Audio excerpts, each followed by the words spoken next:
You're trying to crack the code to create great content that's going to deliver results? Today we're going to talk about three of the most important things you need to be aware of. Hello, my name is Bill Arnold. I'm president of Prevail Marketing. You may find us at prevailmarketing.com, and every day we try to give you a video that provides you some guidance and understanding of how to grow your business through better sales and marketing.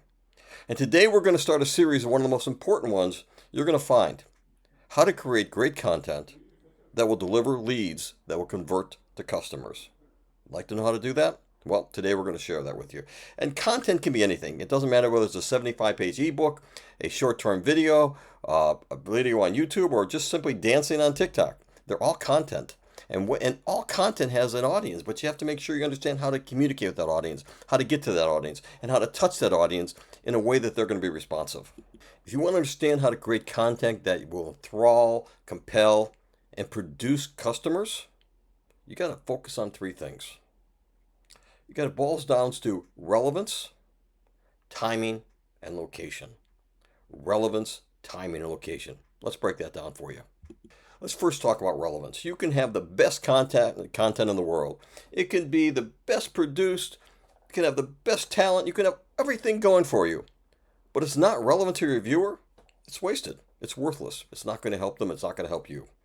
So how do you make sure the content you create is relevant? Well, there's different methods depending on who your audience is, but right now we're going to talk about those of you who have B2B clients or B2C clients.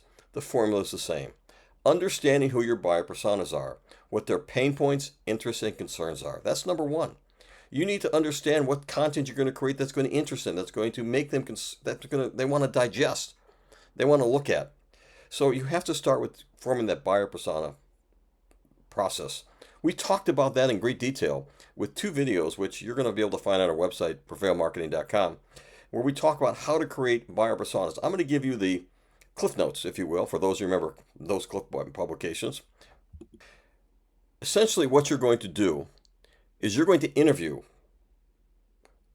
companies who became new opportunities for you, or became new clients, I should say, new customers for you, and also lost closed opportunities. Those who you thought you were going to land, were sure you're going to land, and they didn't ever close the sale, and they're no longer talking to sales department. You want to interview the stakeholders of both those companies.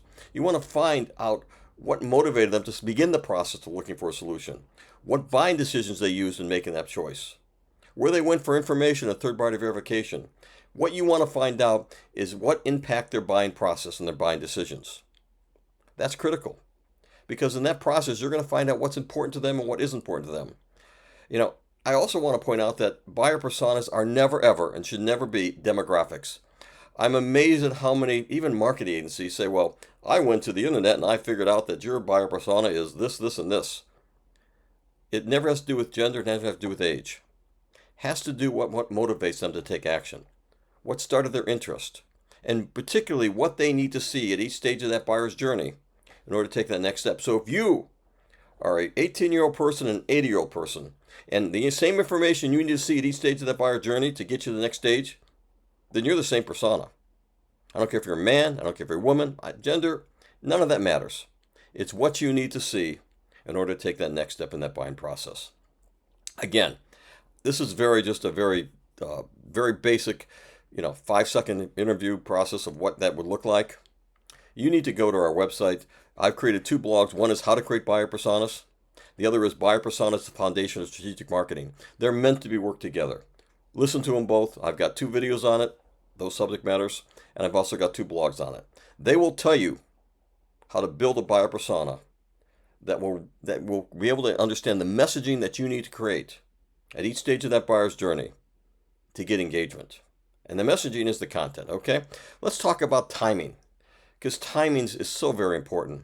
I mean, if I create the wrong kind of content at the wrong stage of the buyer's journey, it's also meaningless to them. What do I mean by that? What you need to do is understand that at the awareness stage, I need information that's going to be different at the consideration stage or at the decision-making stage. All of those stages of that buyer journey requires me to produce different type of content. So timing of the content you produce is important. If I produce a case study, for example, and you're at the awareness stage, you're not ready for that. You're not looking for that. You're still trying to find out how to solve your big problem. What are the issues you're dealing with, and what are the possible solutions out there? You don't even care who the person who has the solution at that point. You just want to gather all that information and find out this is what I need to know, and now I can start figuring out how I'm going to tackle it. So you're still in the learning stage. So at the awareness stage, you want to create content that is going to be about the holistic problem, the problem they're dealing with. You want it to be educational, informational. You want it to be something that is not selling your product, but answering their pain points, addressing their issues, looking at their concerns and providing them the overarching understanding of how to deal with their problems. So a lot of that content is not going to be about our product. It's going to be about, here's an issue, and I'm going to help you understand it. And why do you want to do that? Why is that so important? Why is that so critical? Well, if you're the person who is educating them on all the possible solutions, if you're the one they're relying upon and trusting to give that answer, when they get to that consideration stage, when they get to that stage where they now want to look at options, they're naturally going to go back to the company that helped them through the first phase, that gave them an understanding of an awareness of how to solve their problem, the issues surrounding their problems. So you want to be that company, because if you're not, I guarantee you your competitors will be. You want to be the one they rely upon to look at that awareness stage, not your competitors, because at that point you lost the battle.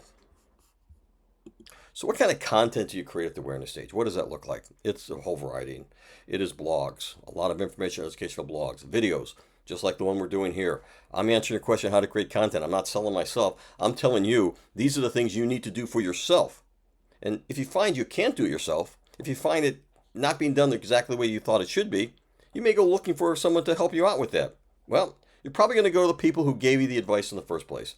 So develop a lot of ebooks, white papers, share them on social media platforms. Optimize your website so it has a resource page so people can go there and they can see exactly how to address their problems.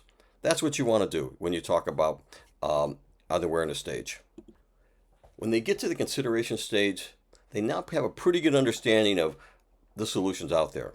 Now they're trying to find a partner to do business. So now is the time to shine and showcase how your solution will solve their problem. You notice I didn't say your features, showcase your features. No one cares what your features are.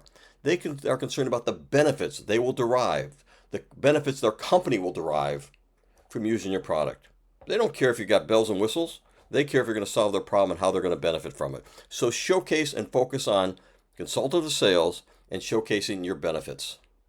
So what are you going to do? You're going to develop battle cards. You want to compare yourself against your competitors.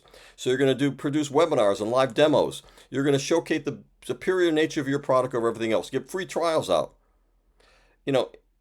Implement a program where you are educating them yet, but you're educating them on how your specific solution is going to address their pain points, interests, and concerns, and why your specific solution is by and large better. It could be pricing. It could be performance. It could be a lot of different things that are better for it. When I say pricing, I'm talking about cost savings to them, not the price of your product, the benefit to them. Okay? Showcase how that's going to help them.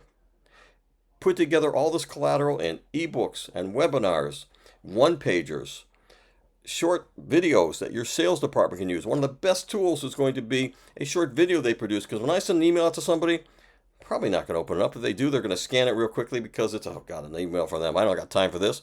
Oh, they sent me a video. And the video says, hi Bill.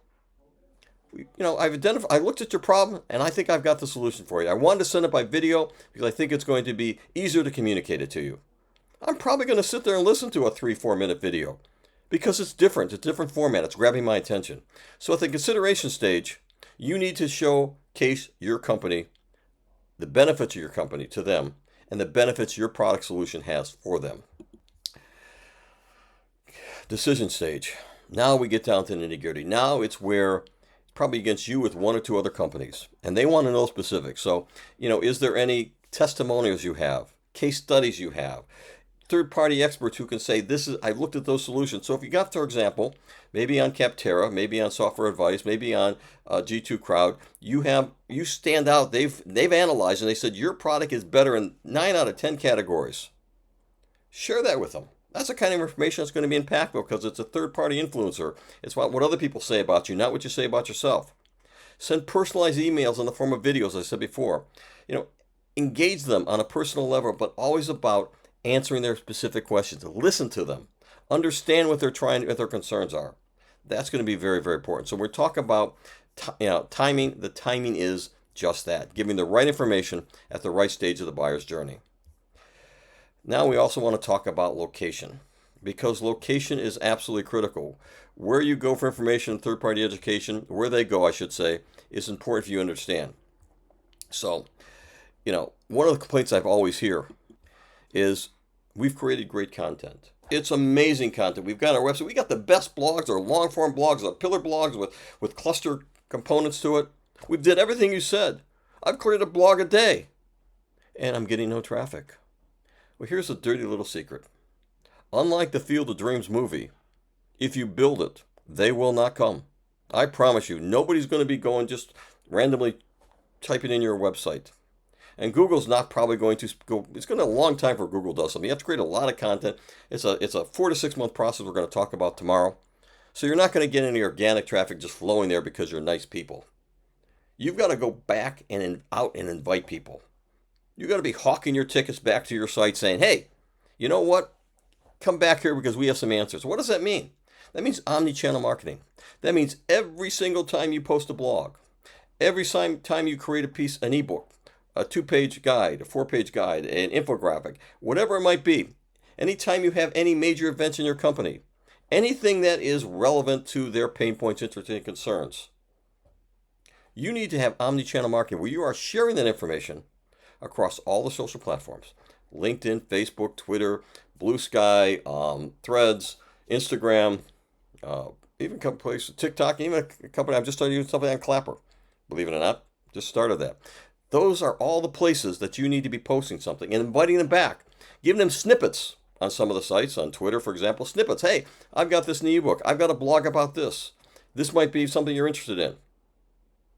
Do that, and they will come back to your site, and it's going to have 2 benefits for you. One, they're going to come back to your site, obviously. You're going to invite them back. The other one is Google's going to say, wait a minute. They're getting all these backlinks, people coming back to the site. They're taking advantage of it. They must have something compelling. We need to send more people there because obviously it works. So, and the other part is, the other reason I believe in omni-channel marketing, besides the SEO of it all, besides it actually gets people back to your site, is the rule of 7. So now I've heard anywhere from 6 to 8, but I like to call the rules of 7. And the rules of 7 is someone needs 7 touch points with you, 7 interactions with you before they start seeing you as relevant. So if I go on Twitter and I see a little blurb. Oh, you've got something about content marketing. Okay, great. Not paying much attention. I now go to LinkedIn. I see something else. Oh, wow, these people are everywhere. They're talking about content. Wow. Now I go to Threads, or I go to Facebook, or I go to any of these other sites and I start seeing something, or maybe I start seeing something every single day from your company about different subjects, but they all relate to my pain points. Now I'm getting a lot of touch points from you. For you. And that's going to make a big difference in saying, okay, they have credibility. They seem to be on top of this. They seem to understand this. I need to speak to them. So again, you want to talk about relevance, location, and timing. Those are the things that are most critical in creating great content. This is part 1 of a 6-part series, as I mentioned. Tomorrow's we're going to give you the rules of the road. The things you need to do in order to do great content. The nitty-gritty. The things that no one tells you. Okay, we're going to talk about that tomorrow. If you want more information, again, we have on our website a blog about it. But honestly, the best way to find out more information is call us. We'd love to have conversations. We'd love to just have this top of the level conversation, not pushing anything on you. Understand your problems. We'll give you some concepts, some ideas, some things you can do specifically to help yourself. So, appreciate you being here. Could have been anywhere, but you chose to be here today. So I want to thank you for that. Have a great day. And until tomorrow, good night.